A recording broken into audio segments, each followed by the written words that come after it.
Shalom chez vous. Nous sommes encore heureux d'être encore dans ce lieu. Nous sommes dimanche na tuko tunaendelesha ibada yetu ya vijana kama vile tulisikilizana kila Sunday. So siku ya leo tena tunataka tuabudu Mungu pamoja. Tuko tunaingia katika hatua ya kumaliza nusu ya mwaka na tunaingia mwaka ingine. So tutaomba kila mmoja kwenye huko, tunapokuwa tukishukuru Mungu, tunapokuwa tukiomba, tunapokuwa tukiabudu Mungu, tunapenda kuabudu Mungu pamoja na shie. Tuko hapa pamoja na bafrere benye biko pamoja na shie, na tunaiwa labda uko natufuata kuchumba yako, kusalon, kugari wala fasi yote, tunasi ujikonekte pamoja na shie, komsa tuabudu Mungu pamoja na tusogelee Mungu katika maombi pamoja. Merci Seigneur.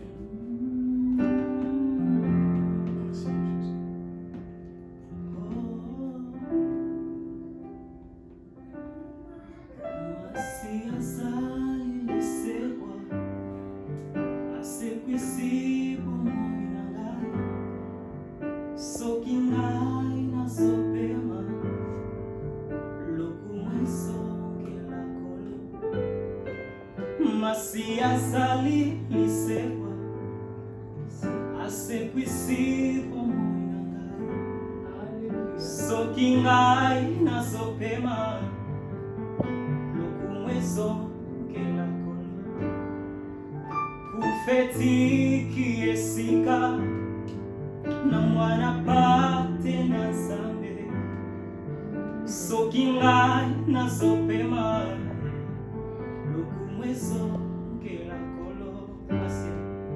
Masi azali lisewa asekwisi nyonso yanga soki ngai nazopema lokumu ezongela nkolo.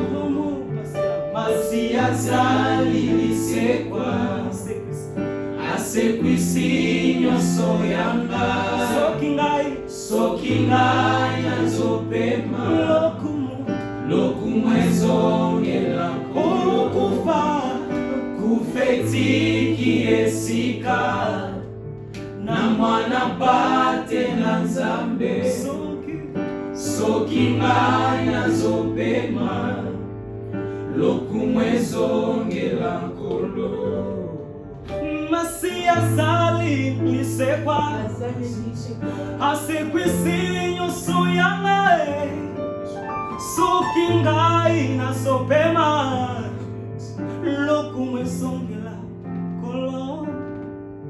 Kufetiki esika maladi tiki esika maprobleme tiki esika na mwana pate na Nzambe o Masi azali lisewa asekwisi nyonso yanga soki ngai nazopema lokumu ezongela nkolo. Masi azali lisewa asekwisi nyonso yanga soki ngai nazopema lokumu ezongela nkolo.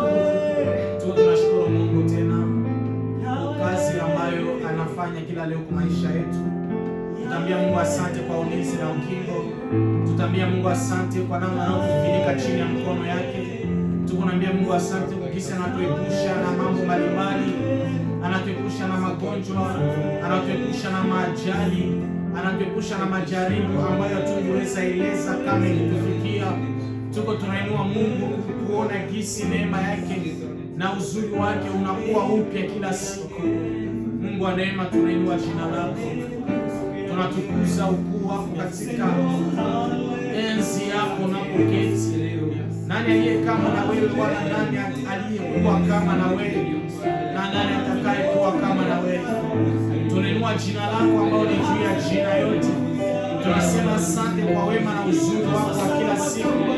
Tunakutukuza kwa upendo wako unaoonyesha kwetu. Tunapolala tunaamka tunaona wema wako. Tunapoishi tunaona wema wako. Asubuhi ya leo tunainua tena jina lako, kwa sababu umeruhusia tuamke na nguvu na uzima. Asubuhi ya leo tunatukuza ukuu wako, kwa sababu umeruhusia tena tuwe katika wazima. Libarikiwe basi jina lako ndani ya mioyo yetu, libarikiwe jina lako ndani ya kinywa chetu, libarikiwe tena jina lako ndani ya yote tunayoyafanya asubuhi ya leo, kwa sababu tunatambua ya kuwa ni wewe umetupa uzima na nguvu. Uinuliwe kwa uwezo, uinuliwe kwa wema, uinuliwe kwa utukufu unaotupandisha kila leo. Asante kwa asubuhi ya leo, tunakuinua kwa leo.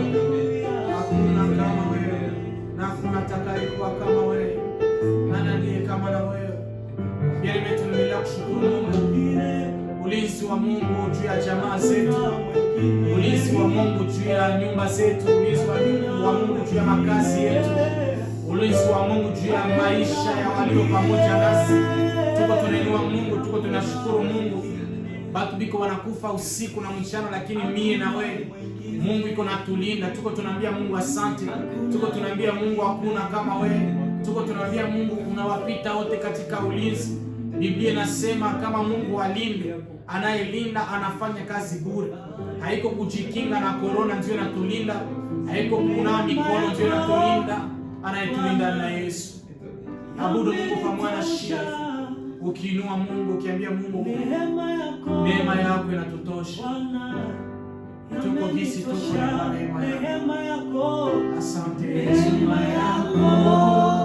asante Bwana, yamenitosha neema yako Bwana, yamenitosha. Uzima wako Bwana, yamenitosha. Uzima yako Bwana, yamenitosha. Sema uzima, haleluya. Uzima wako Bwana, yamenitosha. Uzima wako Bwana, yamenitosha. Upendo wako, upendo wako, upendo wako yamenitosha.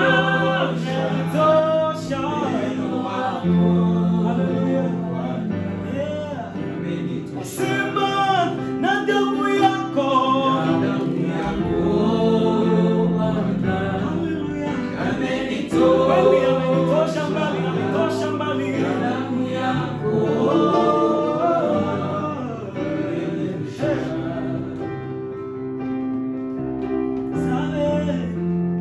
Damu yako yamenitosha mbali, hasa upendo wako mfalme yamenitosha.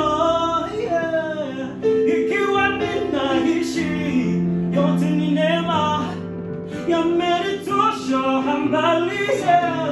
Upendo wako Bwana, yamenitosha. Tusema upendo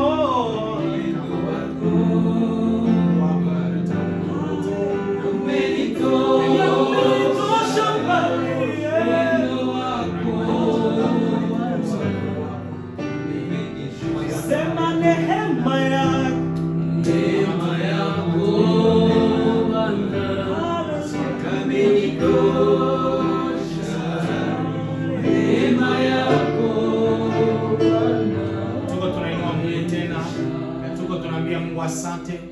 Wakati Daudi iko naomba, Daudi anasema moyo wangu mshukuru Mungu bila kusahau matendo yake yote makubwa. Ni kusema ni kama vile wakati tunakia kushukuru Mungu, Daudi anatafuta sema ni kama vile tunaandika matendo makubwa na tunaanza shukuru Mungu mmoja baada ingine. Na kwa sababu hatuwezi kusema yote tukayamaliza, nitakusianza shukuru Mungu kutoka mwezi wa kwanza mpaka leo unamaliza mwezi wa sita. Kumiezi sita hii mambo iliyopitikana ni mingi. Kumiezi sita hii waliopoteza ni wengi. Kumiezi sita hii majaribu ilikuwa mingi.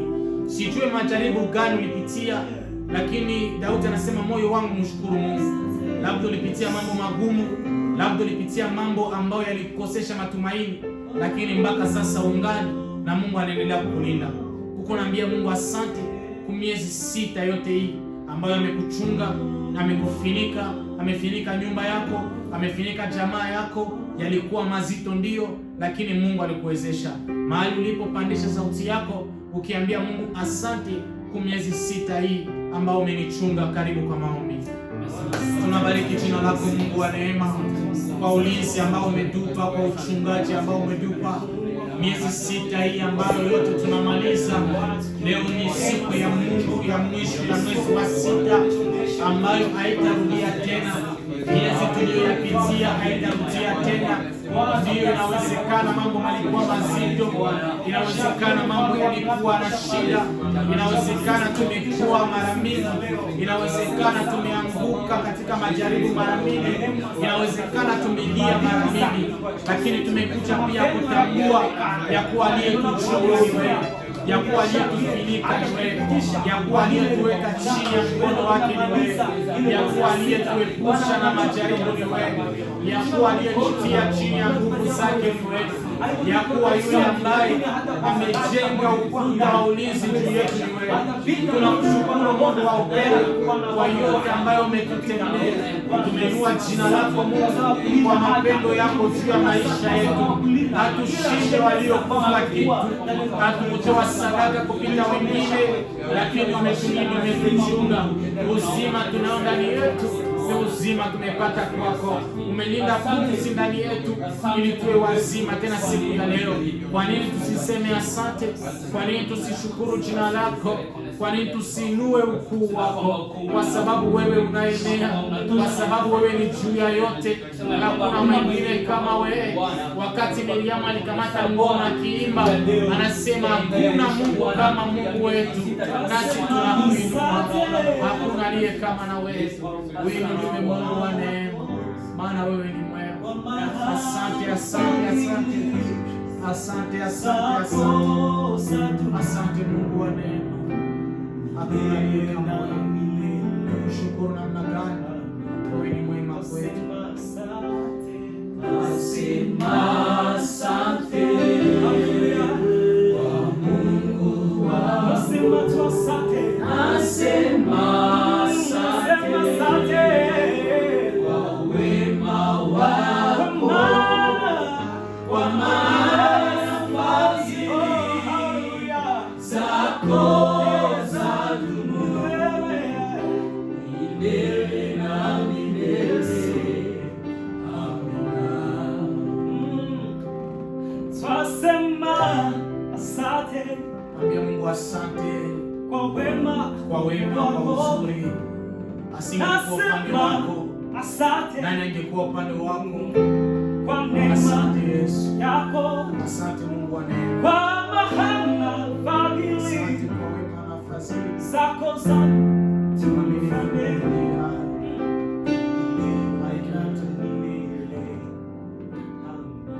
Sema asante. Nasema asante kwa Mungu wangu. Sema asante kwa ulinzi. Nasema asante kwa familia, kwa wema wako, kwa maana fadhili zako zadumu milele na milele. Juma nitaimba sifa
inasema kama Mungu asipochunga mji, anayechunga anafanya kazi bure. Inaongeza nasema kama Mungu asijenge, kila mwenye anazania kuna jenga anafanya kazi bure. Katika miezi 6 inayobaki ili tumalize mwaka, utaanza tena acha maisha yako mikono ya Mungu. Utaambia Mungu, aliyenichunga si mimi bali ni wewe umenichunga.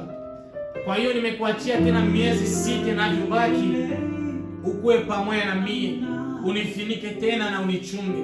Utaanza acha ulinzi wa maisha yako katika mikono ya Mungu. Utaacha ulinzi wa jamaa mzima katika mikono ya Mungu. Tuko tunasimama na tuko tunaacha ulinzi wa maisha yetu katika miezi 6 hii inayobaki katika mikono ya Mungu. Utaambia Mungu, nichunge, Mungu nifinike. Batu biko wanakufa na biko na sante ya bien. Batu biko nafanya accident bila programu. Utaambia Mungu, uzima yangu ni kwa mikono yako. Mimi napenda katika miezi 6 inayobaki unichunge, unifinike, unilinde katika mikono yako. Karibu katika maombi. Mungu wa neema, tunabariki jina lako na tunaenda acha miezi 6 inayobaki katika mikono yako. Tunaamini ya kuwa ni wewe umetuchunga, ni wewe umetufinika katika miezi hiyo 6 tumemaliza, na tunaenda kuacha miezi 6 inayobakia katika mikono yako. Mungu wa neema, wewe unayetuchunga katika miezi iliyopita, kuanzia tena leo tunaomba hata tutakapomaliza mwaka. Mungu wa neema, utuchunge. Mungu wa neema, utufinike, utuweke chini ya mikono yako. Mabaya inapokuja, Mungu tufinike. Vita inapoinuka, Bwana utupiganie. Mikononi mwako tuwe, chini ya himaya yako tujikute, tufinikwe nawe na tulindwe nawe. Wakati adui atasimama, tuwe katika mwamba. Wakati vita itainuka, uwe nguzo yetu, utufinike na utuchunge. Wakati magonjwa itainuka, Bwana utulinde. Tunajiacha katika mikono yako, tunajifinika katika nguvu zako. Nguvu zetu si sisi, nguvu zetu sio walinzi kwenye milango yetu, lakini ulinzi wetu ni wewe. Utufinike Mungu wa neema, utuchunge Mungu wa neema. Tunaacha miezi yote mikononi mwako, uwe katika maisha yetu, ukitufinika katika mikono yako, kwa jina la Yesu Kristo.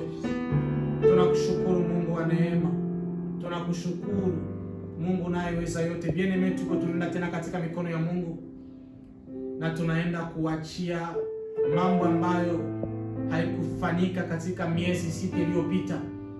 Tunaenda tena achia Mungu, tunaenda ambia Mungu tutendee, Mungu atutembelee mahitaji ambayo yajibilika. Tutambia Mungu tutendee, usituache chini, lakini utuinue, ututendee mema. Tuko tunaimba hivi kuambia Mungu tena atutendee tena, tutendee tena mazito ya nguvu, mahitaji tuko tunaacha kwa mikono ya Mungu.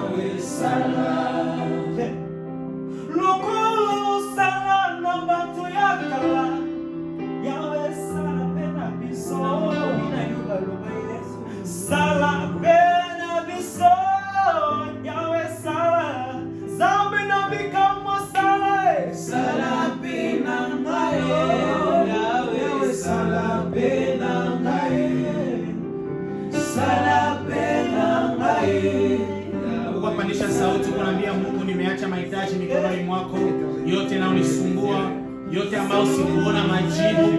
Sikate tumaini kusema hautendaki tena. Majaribu yote, mahitaji yote, ushindi ambao nataka Mungu atende kwa maisha yako, uko naacha mahitaji yote kwa mikono ya Mungu. Uko naambia Mungu, labda ikiwezekana kwa miezi 6, lakini tunaiacha kwa miezi 6 ingine inavyokuwa. Neno la Mungu linasema Yesu aligusa kipofu ya mara kwanza, kipofu akasema ninaona miti.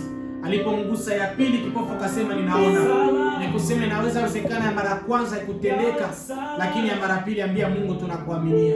Acha mahitaji kwa mikono ya Mungu. Karibu katika maombi. Mungu, tunakuja mbele zako, tunaamini uwezo wako mwenye nguvu. Haujachoka kututendea, haujachoka kutujilia. Wewe ni yule jana, leo na hata milele. Mkono wako mwenye nguvu juu ya maisha yetu. Tunaacha tena mahitaji yote mikononi mwako ambayo haikutendeka, tunakutendeka. Tunakurusha tumaini ndani ya moyo, tunaitia mikononi mwako. Mungu sikiaye na utendaye, Mungu uitwaye na uitikaye.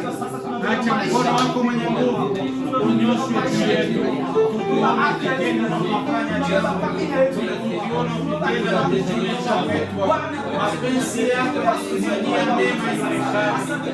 Nguvu zako ziwe juu yetu na uendelee kuwetukuza katika maisha yetu, tukuone na kushimile, tukimainia wewe na tushuhudie matendo yako makubwa katika jina la Yesu Kristo. Acha tena ujionekanie.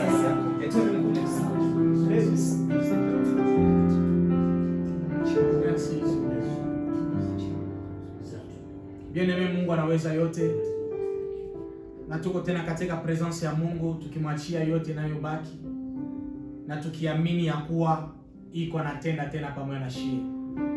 Mungu hawezi kutuacha, Mungu hawezi kuwa mbali na shie.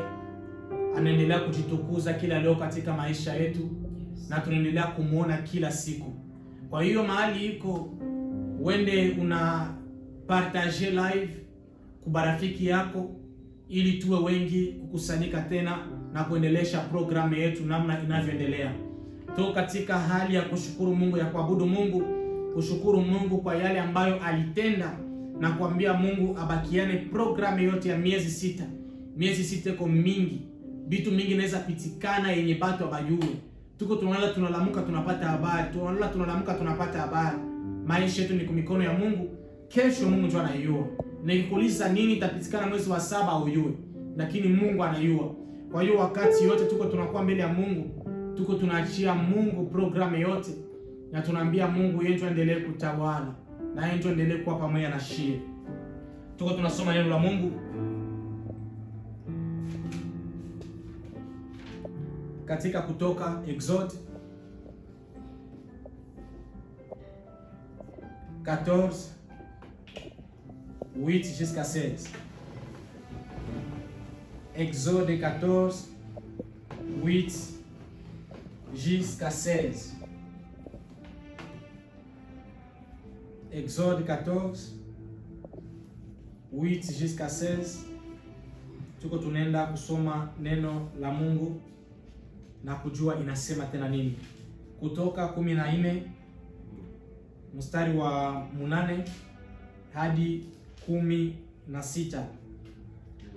Acha nikusomee kwa Kifaransa na wewe unasoma ku lugha ambayo kunayo kunano takayo kipata.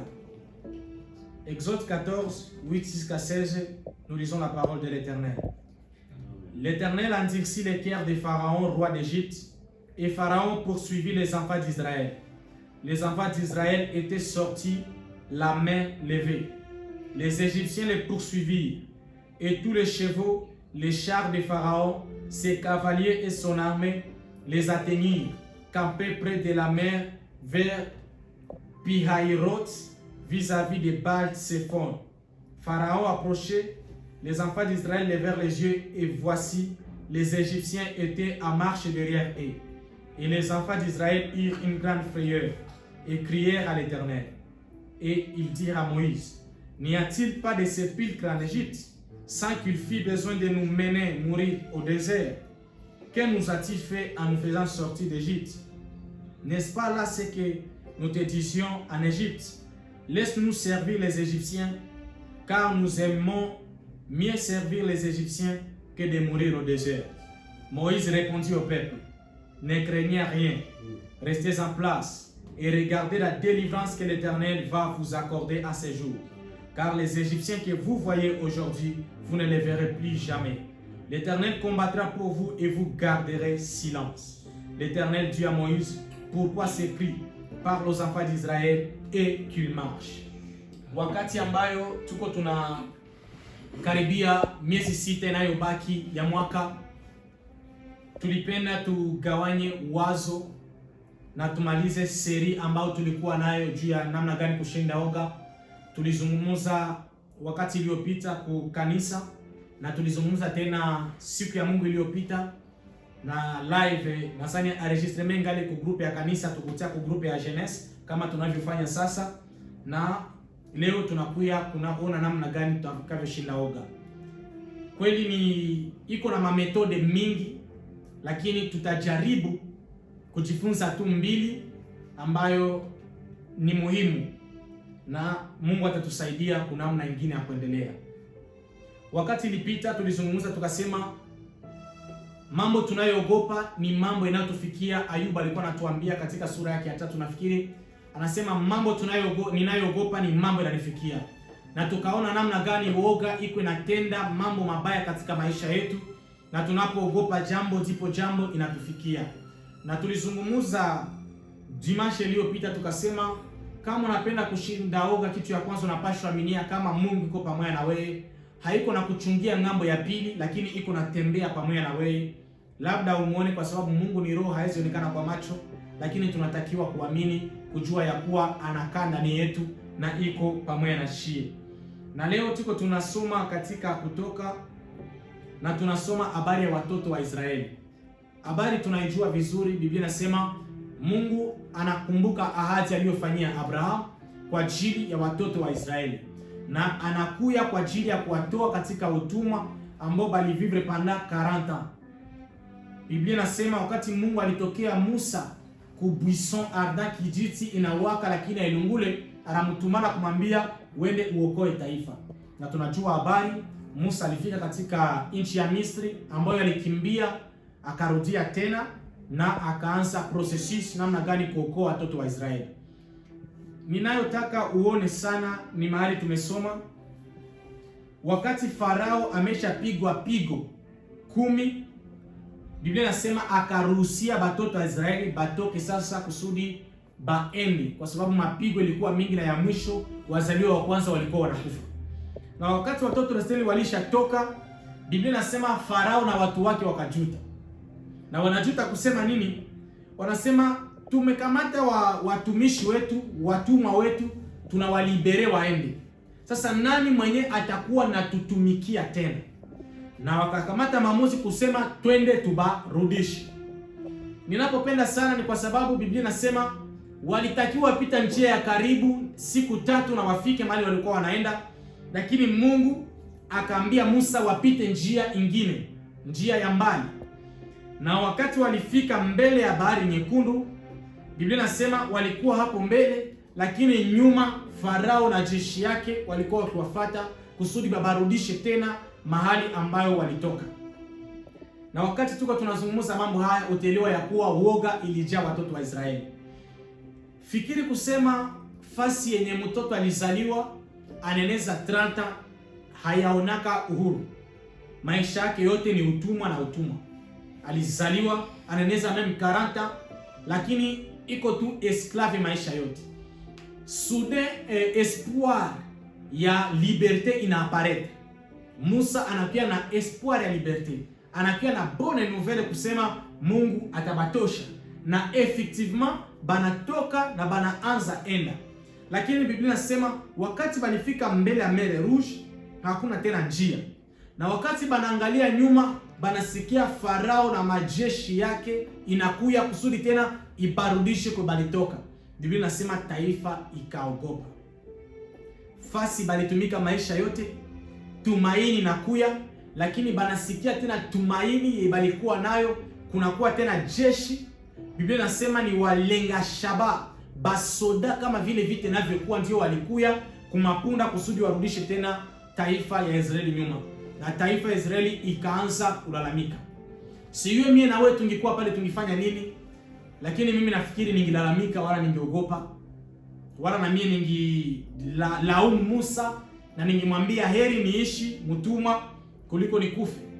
Lakini mawazo ya Mungu ilikuwa tofauti na mawazo ya Israeli.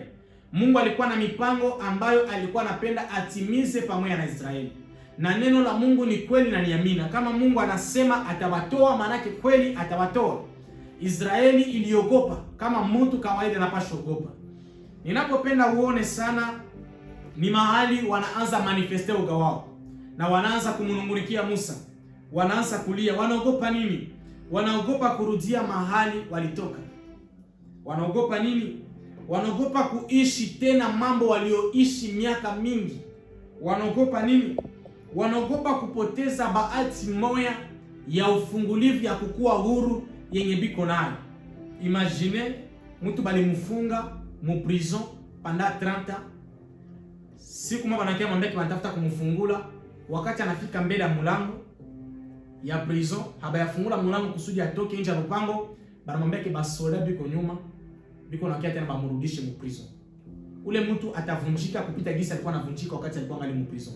Kwa sababu tumaini ilikuwa ilishajengwa na kuna kuya tena kitu yenye nakuya vunja tumaini. Na taifa Israeli ilianza kunungunikia Musa.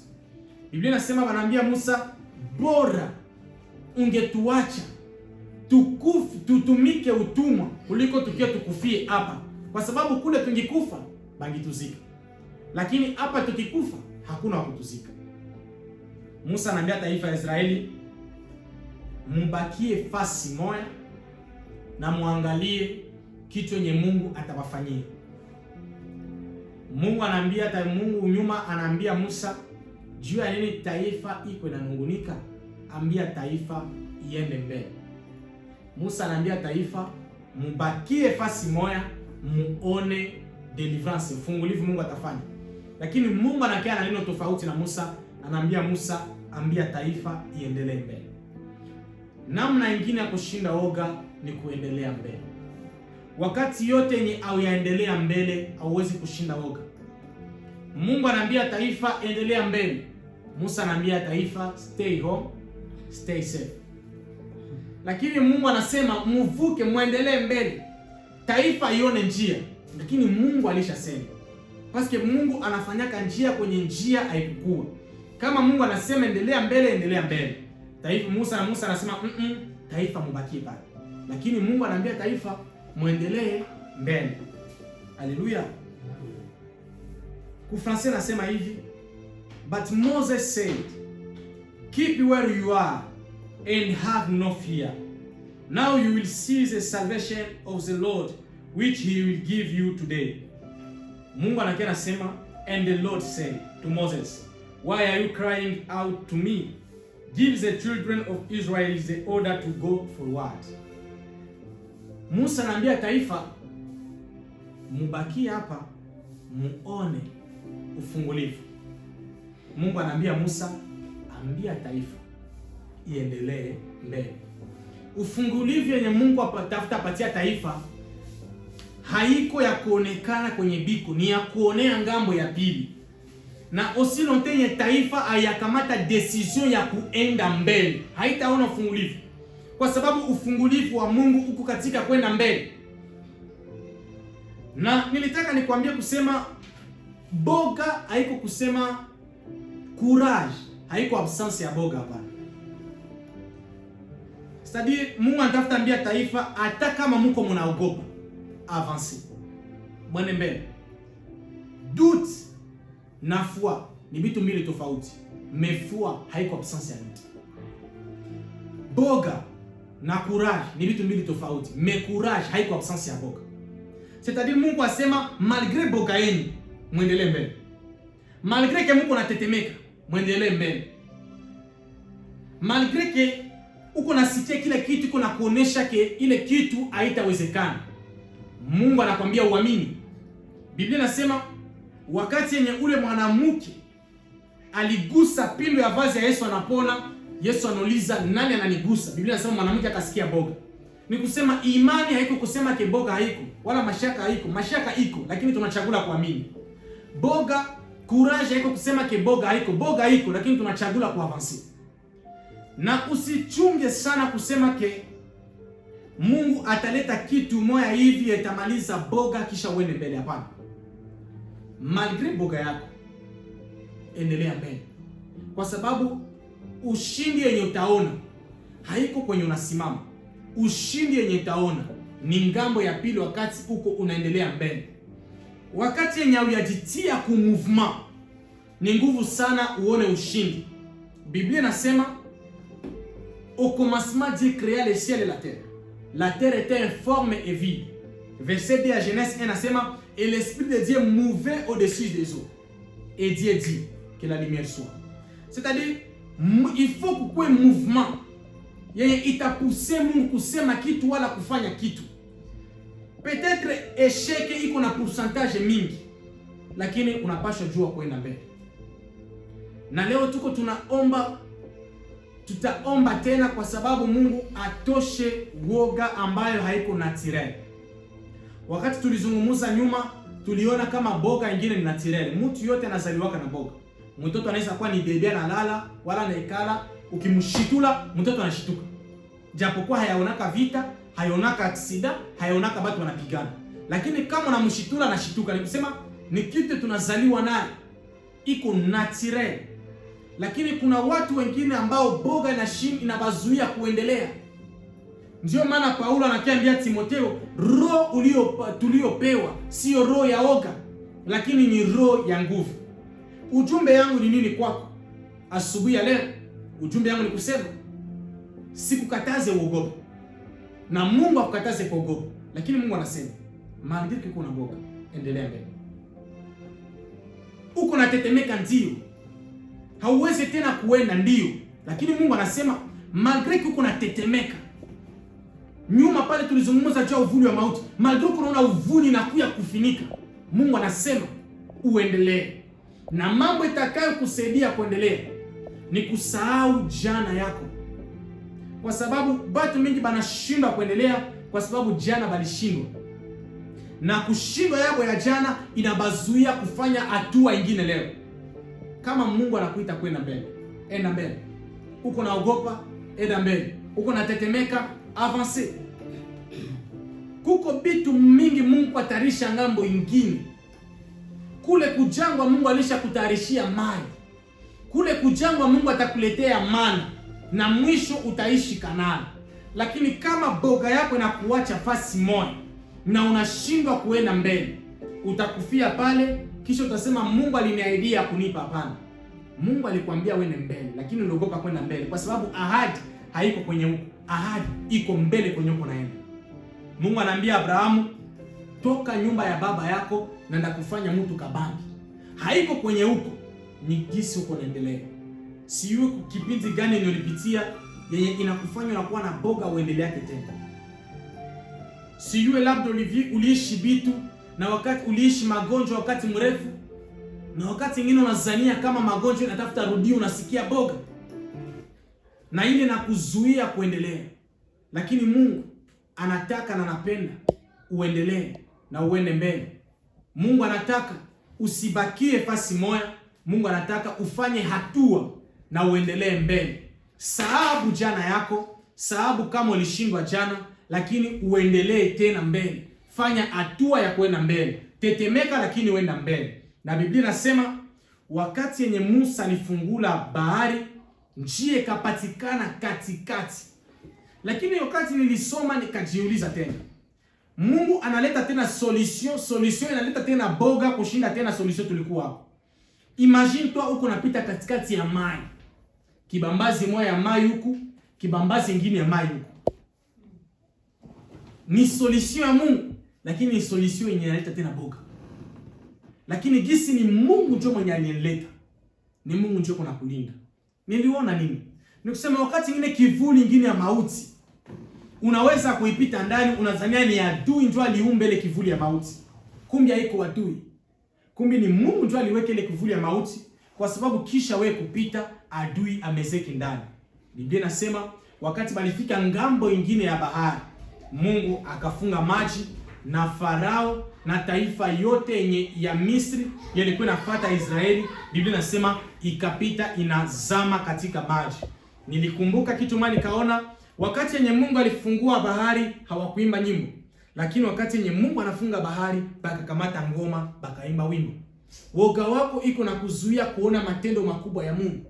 Woga yako kuna kuzuia kuona namna gani Mungu atafunga milango. Wakati nilisoma pale nikamwambia Mungu asante. Asante kwa milango yote nilifunga mbele yangu.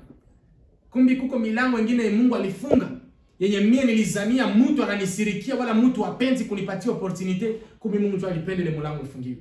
Na nikashukuru Mungu juu ya milango yote ye batu balishaka funga juu ya maisha yangu. Niko atafuta sema nini? Mungu apenda uone ufungulivu.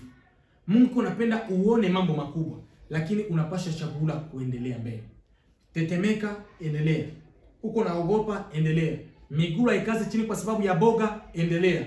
Ulitafuta kufanya kitu lakini boga na kukamata, endelea. Na leo tuko tunataka tuombe juu ya batu yote benye banakuwaka na woga ndani yao.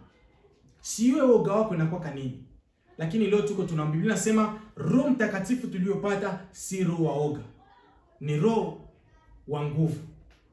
Na neno la Mungu libaki kwenye na kwangu, na tunaendelesha tena katika maombi. Mungu akubariki.